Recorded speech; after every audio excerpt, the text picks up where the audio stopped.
Hi, I'm Pastor Bill Sang from Faith Presbyterian Church. I'd like to thank you for joining us for today's message. We are continuing our series in Genesis chapter 2, and what surprises me as we study through the book of Genesis is just how much we tend to undermine this second chapter, as it gives a lot of specifics about the creation, and it reveals a lot to us about God and about who mankind was created to be. So today's message is called Only One Test. Only One Test. And myself, I'm not a very good test taker, but I kind of feel like I'm not alone in this shortcoming. One weekend, 4 guys decided to go mountain climbing. In the middle of the climb, one of the men slipped and fell over the cliff. He fell about 60 feet to a ledge down below.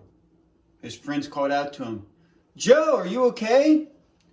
"I'm alive, but I think I broke both of my arms." "We'll toss a rope down to you and pull you up. Just lie still," said the 3. "Okay," answered Joe. They tossed down the rope, and when it became tight, they started hoisting their friend up.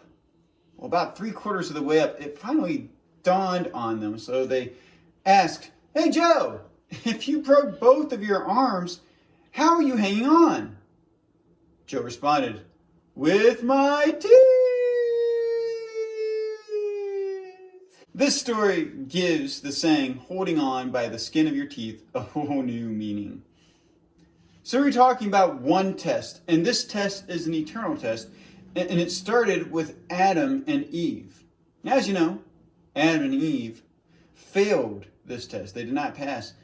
They took God's perfect gift of living in the garden, and they let it slip through their fingers. Let me read a few selections from Genesis chapter 2 to give you an idea. "The Lord God planted a garden in Eden, in the east, and there he placed the man he had formed. The Lord God took the man and placed him in the Garden of Eden to work it and watch over it."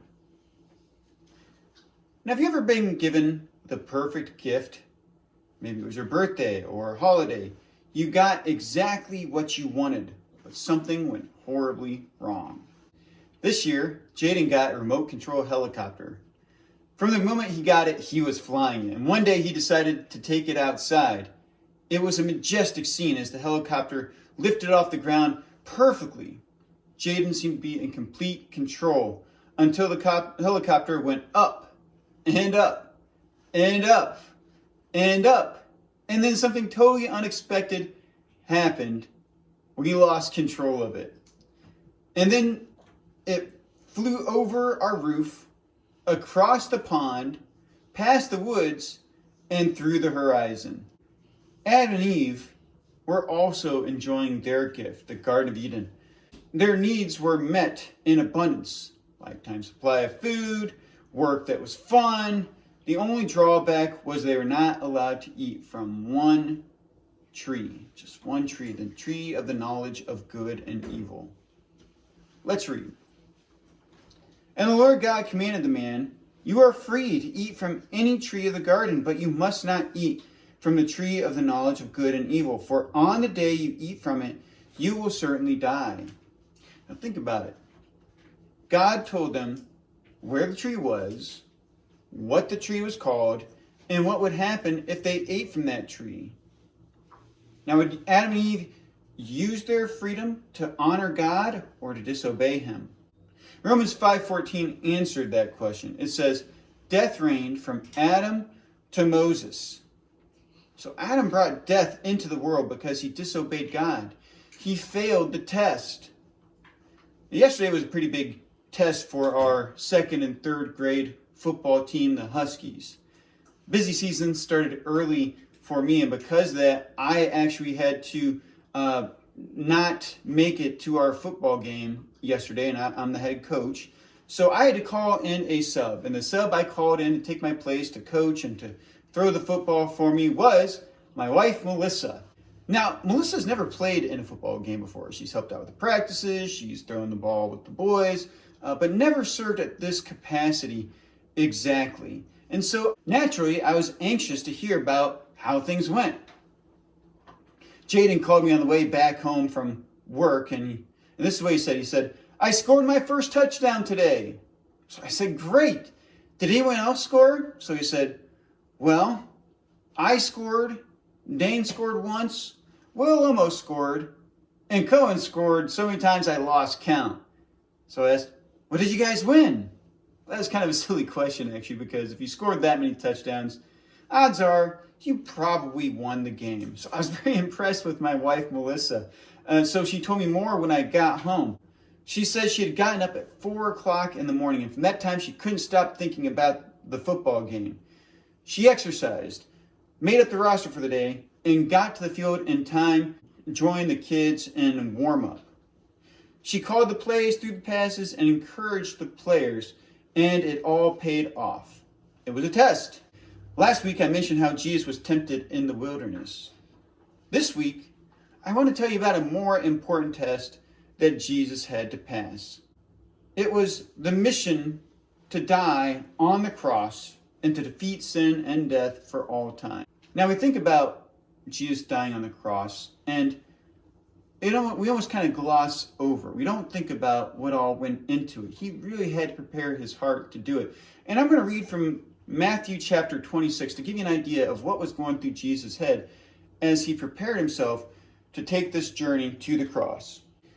Matthew 26 says, Then Jesus came with them to a place called Gethsemane, and he told the disciples, Sit here while I go over there and pray. Taking along Peter and the 2 sons of Zebedee, he began to be sorrowful and troubled. He said to them, I am deeply grieved to the point of death. Remain here and stay awake with me.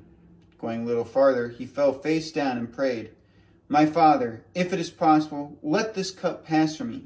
Yet not as I will, but as you will. Then he came to the disciples and found them sleeping. He asked Peter, So couldn't you stay awake with me 1 hour? Stay awake and pray so that you won't enter into temptation. The spirit is willing, but the flesh is weak. Again, a second time he went away and prayed, My Father, if this cannot pass unless I drink it, your will be done. And he came again and found them sleeping because they could not keep their eyes open. After leaving them, he went away again and prayed a third time, saying the same thing once more. Then he came to the disciples and said to them, Are you still sleeping and resting? See, the time is near. The Son of Man is betrayed into the hands of sinners. Get up, let's go. See, my betrayer is near. Jesus passed the test. Anyone else would have failed the test. In fact, we see that his closest followers fled when they see what was about to happen. But then he endured. We tend to dread the thought of facing similar sorts of circumstances, but do not be discouraged when you are tested. Jesus said, You are blessed when they insult you and persecute you and falsely say every kind of evil against you because of me. Be glad and rejoice, because your reward is great in heaven. Matthew 5:11 and 12. So how do we as followers of Jesus pass the test? The same way that Jesus did. Ephesians 6:10 through 11 says, Be strengthened by the Lord and by his vast strength. Put on the full armor of God so that you can stand against the schemes of the devil. So clearly prayer is one of the ways that we are able to pass this test, by seeking God's wisdom and strength. So it's nice to know it's not all on you. Psalm 34:17 and 19 say, The righteous cry out, and the Lord hears and rescues them from all their troubles. One who is righteous has many adversities, but the Lord rescues him from them all. Then Isaiah 41:10 reminds us, Do not fear, for I am with you. Do not be afraid, for I am your God. I will strengthen you. I will help you. I'll hold on to you with my righteous right hand. I'd like to thank you for joining us for today's message. Again, my name is Bill Sang. I am the pastor at Faith Presbyterian Church. I'd like to invite you to join us at 10:30 in the morning on Sundays to join us for our worship service. Please remember to like, share, and subscribe. Thank you for joining us today.